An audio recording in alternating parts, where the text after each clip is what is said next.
Hola, ¿qué tal? Bendiciones. Hoy pues celebramos la fiesta de la Natividad de María, aquella mujer que fue elegida desde antes para ser pues el tabernáculo, ser ese sagrario donde iba a encarnarse el Hijo de Dios.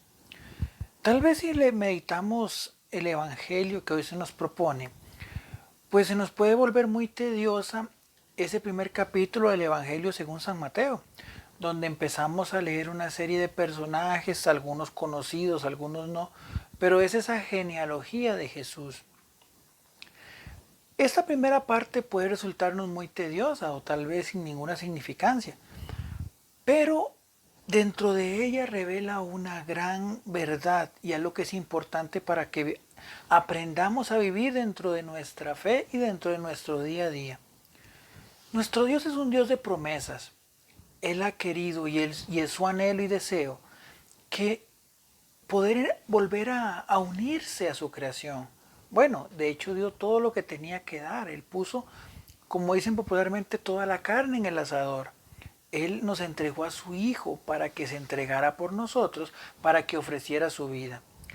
Pero claramente vemos qué interesante cómo la clave de la genealogía no solamente nos conduce a una consecución que habla de que verdaderamente Dios no se ha olvidado de su pueblo, pero recordemos también que la esencia, el pueblo de Israel nace de una familia, nace de Abraham, de Isaac y de Jacob. O sea, la perspectiva del pueblo es una perspectiva de una familia que se une, que crece y en ese crecimiento Dios va entregando sus promesas.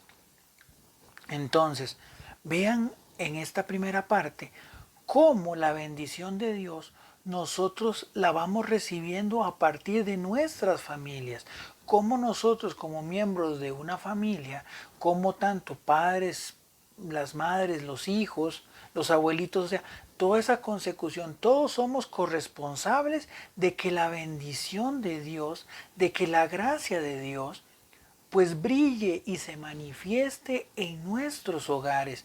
Es una responsabilidad, como ya lo hemos dicho en otros videos, que nace de esa eclexia doméstica, de ese cenáculo, de ese lugar de encuentro familiar, donde Cristo es el primer lugar donde debe ser anunciado. Entonces, es también responsabilidad y misión de padres a hijos, de hijos a hermanos y de hijos pues a sus propios hijos, que esa gracia, que esa conciencia, que esa mentalidad, que ese recordar que somos bendecidos en el amor de Dios, no se pierda, no se pierda. De hecho, vean qué interesante cómo inicia la segunda parte de este evangelio, que es a partir del versículo 18 del evangelio según San Mateo, que dice: el origen de Cristo fue de la siguiente manera, o sea, Cristo nace, Cristo aparece, a pesar de que evidentemente sabemos que Cristo está desde el principio con Dios, que nos habla de ese logos, de esa palabra que estaba creada, que era compañera, que era parte de la divinidad de ese primer momento.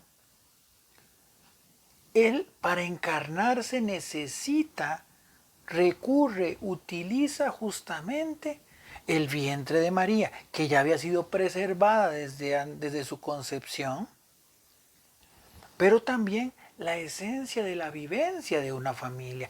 Jesús nace en una familia, Él viene al mundo no de maneras misteriosas en el entendido de que apareció de la nada o se abrieron los cielos y Él vino, no. Él, entendiendo la magnífica obra de ser el Dios encarnado, de que fue justamente engendrado, que Él asume, toma de María la carne para poder volverse ese Hijo de Dios, que también siendo hombre también es Dios, pero es en el fondo de una familia donde Él se manifiesta y donde Él brilla, donde Él da sus primeros pasos, donde Él aprende a ir a la sinagoga, donde Él vive la religión judía, donde Él comparte. Él no es ajeno a esas realidades. Jesús toma nuestra condición humana para compartir todas nuestras situaciones, todas nuestras debilidades, toda nuestra experiencia. ¿Para qué? Para que así, de la misma manera que Él desciende de esa condición divina y se vuelve uno de nosotros, por siguiendo sus huellas, caminando tras de Él, podamos también nosotros elevarnos a poder participar de esa presencia divina. Y siendo la primicia de esta participación, justamente la Virgen María, que volvemos al tema, desde antes de su concepción ya había sido pensada y preservada del pecado original, por eso le llamamos la llena de gracia, pero también es aquella que justamente cuando dice Jesús, mi madre y mis hermanos son aquellos que escuchan la palabra de Dios y la ponen en práctica, ella ya había sido la primera que había recibido a Cristo antes en su corazón a través del anuncio del ángel y después en su vientre. O sea, ella escucha la palabra de Dios y la hace vida en sí misma, sin importar nada. De hecho, vean cómo el texto continúa este evangelio, inclusive ella asume al Hijo de Dios a pesar de los peligros culturales y religiosos de la época. ¿Por qué? Porque vean cómo inclusive José, aquel que estaba desposado con ella, que justamente y prácticamente para los efectos judaicos ya el hecho de estar desposado, de estar ofrecida en matrimonio, era prácticamente un vínculo que nada más estaba por cerrarse en el rito propiamente judío, pero ya eran esposos, a pesar de que no habían pues ni tenido relaciones ni consumado el matrimonio. Pero ya la sola promesa de desposarse ya era suficiente vínculo. Y José, al enterarse de que María había recibido a Jesús en su vientre, que estaba embarazada, él no entiende, tal vez, pero tampoco crea escándalo. Por eso se le llama que José es un hombre justo, o sea, él decide preservar la vida de María a pesar de las dudas de su corazón y después el Señor le revela propiamente el plan que tenía en María. Y es que eso es otra cosa muy importante. Dentro de nuestras relaciones familiares, para que Jesús pueda nacer, es necesario, antes de hacer una revolución, antes de hacer un problema, antes de gritarnos, antes de atacarnos, antes de señalarnos, es la capacidad de, en primer lugar, no buscar el daño del otro y segundo, orar mucho para que el Señor ilumine si esto que está ocurriendo, aunque no lo entienda, es justamente para la santificación mía y en este caso la del mundo entero, porque era la venida del Señor.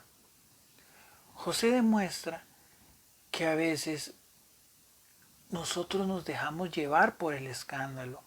Queremos, no sé cómo expresar esta frase, a veces queremos buscar el victimismo, sentirnos atacados, sentirnos señalados. Y esa no es la situación. Aquel mal que recibimos o que podamos pensar que recibimos puede ser un vehículo de santificación en la medida que lo pongamos en manos de Dios. José muy probablemente, entendiendo el contexto histórico y demás, José quizás se pudo haber sentido engañado por aquello que no entendía, porque su pensamiento era no podría ser normal de cualquiera de nosotros. Pero él, en la paz, en el amor de decir yo no voy a señalar a María, recibe la respuesta a través del Señor y entiende el plan de salvación que se iba a desarrollar y del cual también él era parte. Que eso es otra cosa muy importante. José era parte de ese plan porque él le correspondía a la paternidad legal de Jesús. Y también entendiendo que José era el vínculo con David, que también es dentro del contexto de todo el tema del mesianismo, pues era justamente uno de los eslabones que amarraba que Jesús, el que estaban haciendo, era descendiente de David, por lo tanto era el Mesías esperado. Entonces, es importante eso, aprender a decirle sí a Dios y cuando hay duda, la paciencia y no buscar el escándalo, sino en el silencio. Vean, José recibe su misión en un sueño y no podemos soñar si no hay un ambiente de paz. Nadie puede dormirse cuando hay ruido alrededor. En el momento que bajamos los decibeles, en el momento que hay paz, que hay silencio, es en el que el Señor habla, en el que el Señor ilumina.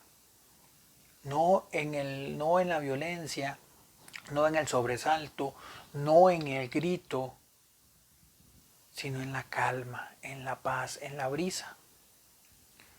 Entonces, recapitulando, el nacimiento de María, unido a su valor propiamente como pieza fundamental en todo lo que es la encarnación y nuestra salvación por la venida de Cristo, es un llamado a entender que el Señor es un Dios de promesas que se da y que nace, que se proyecta en la humanidad a través de las familias.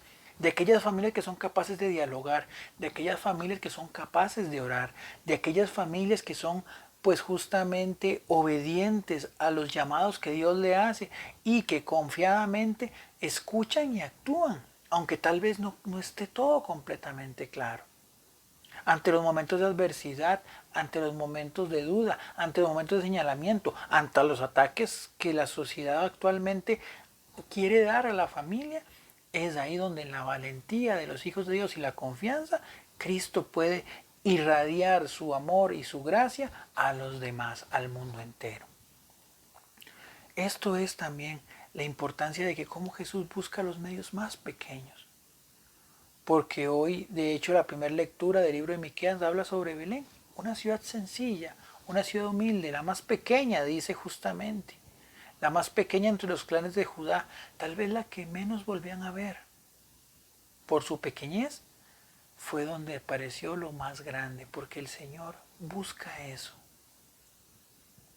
Por eso tampoco te preocupes cuando tal vez en tu hogar falten cosas, entre comillas, materialmente, porque tal vez no tenemos la cantidad de pantallas que quisiéramos, porque tal vez nuestra casa es muy humilde, nuestra casa es muy sencilla. A veces queremos perseguir esas cosas materiales, que está bien, todos tenemos derecho a un hogar digno cada día más y poder irlo haciendo crecer y dándole detallitos y poniendo cosas y comprando cosas que nos ayuden a vivir más cómodamente. Pero que esa búsqueda de lo material no te haga descuidar lo importante que es que Cristo nazca en tu hogar. Que porque querés tener cada vez más, esa búsqueda de poder adquisitivo no te haga olvidarte de lo más importante que es que Cristo nazca en tu hogar. Si tal vez quieres prepararte y sacar más carreras y seguir estudiando para poder darle un mejor porvenir, entre comillas, a tus hijos, para pagar las mejores escuelas, para pagarle la mejor educación, está bien y es bueno que lo hagas, pero que eso no te haga perder la vista de lo verdaderamente importante, que es que Cristo viva en sus corazones, que Cristo sea un criterio para que puedan tomar sus elecciones y puedan vivir de la mejor manera, porque al final no hay cosa que brinde mayor paz que un hijo formado, un hijo que sepa y que tema al Señor en el entendido de la palabra, que es justamente dispuesto a hacer la voluntad del Señor y no dejarse arrastrar por las cosas del mundo, por las cosas del pecado. Entonces, que esa sea nuestra prioridad y confiados en la intercesión de María, hagamos de cada lugar un cenáculo, una familia Nazaret en donde pueda Cristo brillar al mundo. Bendiciones.